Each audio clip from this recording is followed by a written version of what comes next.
বিসমিল্লাহির রহমানির রহিম। শুরু করতেছি এখন মলমদি মাছের একটি রেসিপি।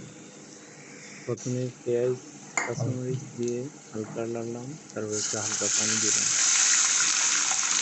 এবার মশলা দিব পর্যায়ক্রমে, হলুদের গুঁড়া, ধনের গুঁড়া পরিমাপ মতন দিয়ে হালকা কষাবো। তারপরে কষানো হয়ে গেলে এবার একটু লবণ দিলাম পরিমাপ মতন।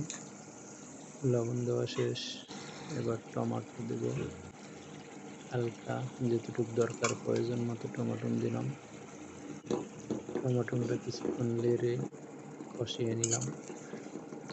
তারপরে কষানো শেষ, এবার পর্যায়ক্রমে দিব মলমদি মাছ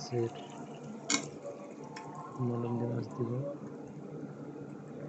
মলমদি মাছ দেওয়ার পর লাড়লাম, হালকা করে লাড়লে তারপরে একটু কষাবো।